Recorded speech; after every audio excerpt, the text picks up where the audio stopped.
হয়, ইয়াতে প্ৰতিবাদ আজি সাব্যস্ত কৰা হৈছে। আমাৰ আলোচকা গাঁও পঞ্চায়তৰ সভানেত্ৰী ৰেখাৰাণী দেৱী বাইদেউ, মোৰে বান্ধৱী, তেখেতে যোৱা 17 তাৰিখে ইয়াতে এডমিট হৈছিলে। এডমিটত মানে দুটাকে অপাৰেশ্যন কৰিছে, এটা জৰায়ু টিউমাৰ আৰু এটা গল ব্লাডাৰৰ। অপাৰেশ্যনটো হোৱাৰ পিছতে মানে দুদিন পিছত ঘৰলৈ যেতিয়া মই জনাখিনি ঘৰলৈ যেতিয়া লৈ যোৱাৰ পিছত ৰাতি উশাহ ল'ব পৰা নাই। উশাহ ল'ব নোৱাৰাত আকৌ ইয়ালৈ ডেপচনলৈ লৈ আহিছে। ডেপচনত লৈ অহাৰ পিছত ইয়াতে মানে ICUত ভৰ্তি কৰা বুলি কৈছে। তাৰপিছত অলপ সময় থকাৰ পিছত আমি নোৱাৰোঁ বুলি কৈ পেলাই মানে GMCলৈ ৰেফাৰ দিছে। GMCত নিয়াৰ পিছতে মানুহজন ডেড হৈছে।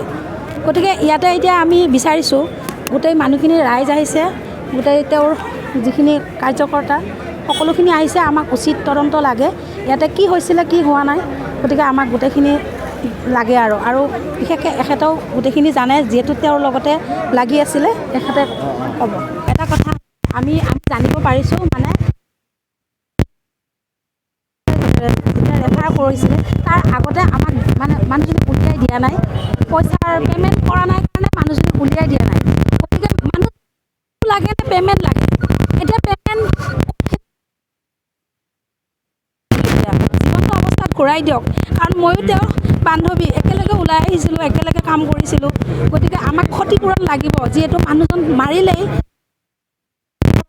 পৰিয়ালটো ইমানখিনি আনৰ টকা ধাৰ কৰি আনি মাটি বাৰী বিক্ৰী কৰি ইয়াতে দিছে। গতিকে আমাক ক্ষতিপূৰণখিনি লাগে। আৰু এতিয়া আমাকতো 10 লাখ টকা ডিমাণ্ড, আমাৰ 10 লাখ টকা দিব লাগিব, পৰিয়ালটোৰ কাৰণে দিব লাগিব। কাৰণ পৰিয়ালে বহুত কষ্ট কৰিছে, বহুত মাটি বাৰী বিক্ৰী কৰিছে, আৰু তাৰ পৰা ভৰি দিয়া নাই, ভৰিত ধৰিছে যে মোৰ মানুহজনীক উলিয়াই আনি গুৱাহাটীলৈ নিব লাগে। এনেকুৱা এটা আমি ভাল পোৱা নাই। তেওঁ এগৰাকী ৰাইজৰ প্ৰতিনিধি, তেওঁ এনেকুৱা এটা অৱস্থাত ইমান হেৰিলে পঠিয়াই দিলে। ৰাইজে এতিয়া সিদ্ধান্ত, ইয়াতে এতিয়া ডেড বডি লৈ নাযাওঁ বুলিয়ে কৈছে। ইয়াতে কি কৰে কৰক। এতিয়া তেওঁলোকে হয়তো আগতেই ইনফৰমেশ্যন পাইছে যে আমাৰ এইবিলাক ৰং হৈছে, গতিকে তেওঁলোক নাই। এতিয়া শুনামতে এতিয়া ডেপচনৰ মানুহ মানে যিজন মানুহজন নাই, তাৰমানে আমি গম পাওঁ। আহিব লাগিছিল, তেওঁ আমাক ক'ব লাগিছিল, ৰাইজক ক'ব লাগিছিল। এতিয়া আমি ডেড বডিটো লৈ আমি ইয়াতে এনেকৈ ৰখি থাকিম নেকি? গতিকে আমাক উচিত তদন্ত লাগে। আৰু আমাৰ ডেপচনত যিটো ঘটনা হ'ল, এই যিজন আওলাচকা প্ৰেচিডেণ্ট ৰেখাৰাণী দেৱীৰ বিষয়ে যিটো এওঁলোকে মানে অপাৰেশ্যন কৰিছে বা যিটো ট্ৰিটমেণ্ট কৰিছে, মানে আগদিনাখন এওঁলোকে ইনচুলিন দিছে চুগাৰৰ, দি কিনে বহুত হাই আছিলে 300ৰ ওপৰত। তাৰপিছত এওঁলোকে আগদিনাখন সেইদিনাখন ইনচুলিন মাৰি সিদিনাখন অপাৰেশ্যন কৰিছে। অপাৰেশ্যনো কৰিছে গল ব্লাডাৰ ষ্ট'ন আৰু মানে জৰায়ু টিউমাৰ হৈছিলে। দুয়োটা অপাৰেশ্যন একেলগে কিয় কৰিছে? মানে এটা অন্তত কিছুদিন গেপ ল'ব পাৰিলে হয়। আমি যেতিয়া GMCৰ ডক্তৰ কৰ্তৃপক্ষক আমি সুধিছিলোঁ এই ঘটনাটো, আমি যোনে মানে আমাক তাত ৰিচিভ কৰিছিলে ইমাৰ্জেঞ্চিত, তেখেতলোকেও কৈছে যে এইটো তেওঁলোকে সম্পূৰ্ণ কিছুমান মানে ৰং ট্ৰিটমেণ্ট কৰিছে। আৰু এওঁলোকে যিটো মানে ব্লাডটো গৰম হৈ থাকিবৰ কাৰণে যিটো ইনজেকশ্যন দিছিলে, এটা ইনজেকশ্যনৰ দাম 6,000 নে 8,000 টকা কিবা আছিলে। সেই ইনজেকশ্যনটো তাৰমানে 3টামান মাৰিছে, সেইকেইটা মাৰাৰ কাৰণেহে ব্লাডটো গৰম হৈ আছে। আৰু পালচটো তেওঁলোকে যিটো মানে টিউব এটা থাকে নহয়, সেই টিউবটো পালচ মাৰোঁতে মাৰিয়ে কিবাকেহে লাঞ্চটো এনেকৈ আছে। যিমানে মাৰে সিমানে চলি থাকে, যিমানে নামাৰে বস্তু দাবি যায়। এনেকুৱা এটা অৱস্থাত এওঁলোকে ইমান চিৰিয়াছলৈকে কিয় ৰাখিব লাগে? বা এওঁলোকে দুটা অপাৰেশ্যন একেলগে কিয় কৰিব লাগে? বা এওঁলোকে যিহেতু ডক্তৰ, এওঁলোক অভিজ্ঞ মানুহ, আমি তেনেকুৱা বুলি ভাবোঁ। তেওঁলোকে অভিজ্ঞ হৈ উঠিও ইমান চুগাৰ থকাৰ পিছতো তেওঁলোকে কিয় অপাৰেশ্যন কৰিব লাগে? এইটো বিষয়ে আমাৰ ৰাইজে তাৰমানে মানে তেওঁৰ শুভাকাংক্ষীসকলে, ৰাইজে, ঘৰুৱা ইষ্টমিত্ৰ তেওঁলোকৰ মানে এইটো ন্যায় বিচাৰিছে। মানে গলব্লাডাৰ হৈছিলে, গলব্লাডাৰ বুলি ক'লে গলব্লাডাৰ আৰু জৰায়ু টিউমাৰ হৈছিলে। তাৰ কাৰণে অপাৰেশ্যন কৰিব লাগিব বুলি ক'লে খুৰীমাক যিবিলাক ধৰ পৰীক্ষা কৰিব লাগে সেইবিলাক পৰীক্ষা কৰিলে, পৰীক্ষা কৰোঁতে খুৰীমাক হেৰি ওলালে, চুগাৰ ওলালে। চুগাৰটো তেওঁলোকে টেষ্ট কৰি ক'লে চুগাৰটো অলপ বেছি হৈ আছে, গতিকে আপুনি ইনচুলিন ল'ব লাগিব। ইনচুলিন লৈ চুগাৰটো যেতিয়া কমে আমি আপোনাক ভৰ্তি কৰাই দিম। সেই হিচাপে তেখেতে চুগাৰটো ঘৰত ইনচুলিন ল'লে। ইনচুলিন লোৱাৰ পিছত অলপ কমিছে নেকি, কমাৰ পিছত ইয়াত মাতিছে। মাতাৰ পিছত তেওঁলোকে 12টা বজাত সেইদিনাখনে ভৰ্তি হৈছে। 7:30 বজাত তেওঁলোকে গলবাৰৰ অপাৰেশ্যন প্ৰথম অপাৰেশ্যন গলবাৰৰ কৰিছে 7:30 বজাত গলবাৰৰ অপাৰেশ্যন কৰি প্ৰায় আধা ঘণ্টাৰ পিছত গলবাৰৰ অপাৰেশ্যনটো ধুনীয়াকৈ হৈছে হোৱাৰ পিছত তেওঁলোকে আকৌ টিউমাৰ অপাৰেশ্যন কৰিছে টিউমাৰ অপাৰেশ্যন 12:30 তেওঁলোকে বেডত উলিয়াই দিছে কি কয় একেদিনে কৰিছে নহয় আমি এতিয়া জানিব বিচাৰোঁ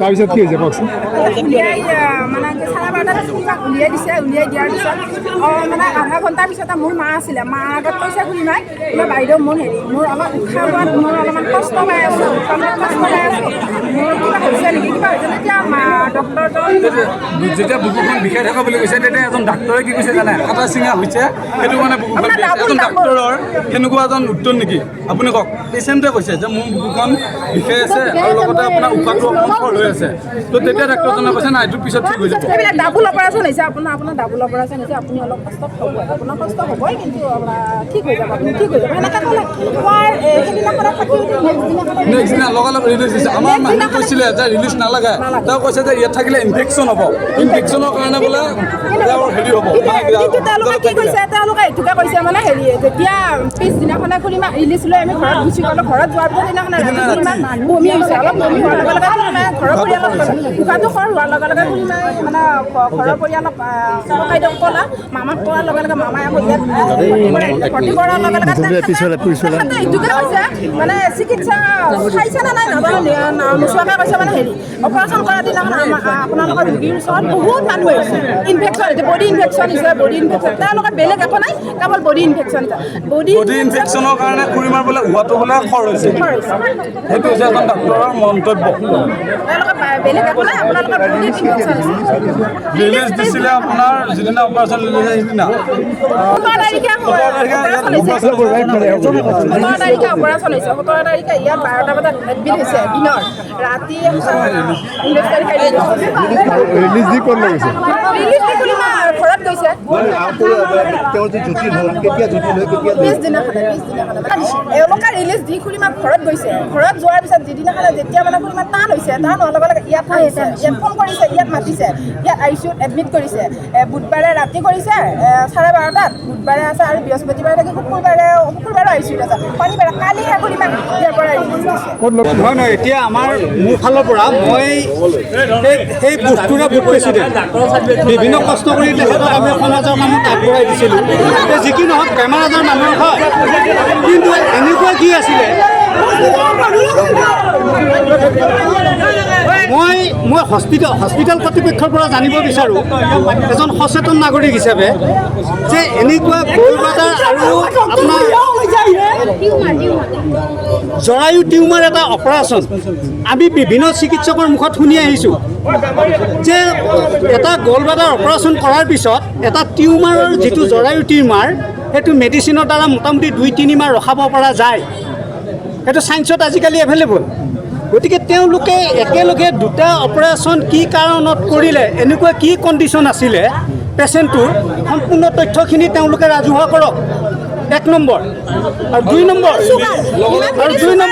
আৰু তাৰপিছতো পেচেণ্টজনী চুগাৰ আছিলে চুগাৰ পেচেণ্টজনীক তেওঁলোকে ইনচুলেশ্যন ব্যৱহাৰ কৰি তেওঁলোকে চুগাৰটো 0 কৰিলে কৰা বুলি তেওঁলোকে ক'লে কিন্তু তথ্য আমাৰ হাতত নাই এতিয়া তেওঁলোকে গলব্লাডাৰ অপাৰেশ্যন কৰাৰ পিছত এজনী তিৰোতা মানুহৰ যে এনেকুৱা কি জৰুৰী আছিলে যে দুটা অপাৰেশ্যন একেলগে কৰিব লগা হ'ল এইটো হস্পিটেল কৰ্তৃপক্ষই আমাক ৰাজহুৱাভাৱে জনাওক আৰু এই পৰিয়ালটোৰ যিখিনি ক্ষতিপূৰণ হৈছে তেওঁলোকৰ স্থাৱৰ অস্থাৱৰ সা সম্পত্তি আত্মীয় কুটুম্বৰ পৰা যিবিলাক টকা মানে ঋণত লৈ পেলাই এই কামখিনি কৰিছে আৰু যোৱাকালি আমি শুনিব পাইছোঁ এই মানে হস্পিটেলখনৰ পৰা যেতিয়া পেচেণ্টটো ওলাই নিয়ে তেওঁলোকে টকা তেওঁলোকৰ একাউণ্টত নিদিয়ালৈ পেচেণ্টটো ৰিলিজ দিয়া নাই এনেকুৱা মঙলদৈ অকল এই কেপশ্যনে নহওক মঙলদৈ এতিয়া আমি বিচাৰোঁ এই ক্ষতিপূৰণৰ লগতে সম্পূৰ্ণ ন্যায় দ্বিতীয়জনী জানো ৰেখা ৰাণী দেৱীৰ দৰে আৰু কোনোবা মানুহৰ মৃত্যু এই অঞ্চলত নহয় যিকোনো খবৰ বিজ্ঞাপনৰ বাবে যোগাযোগ কৰক 7896121996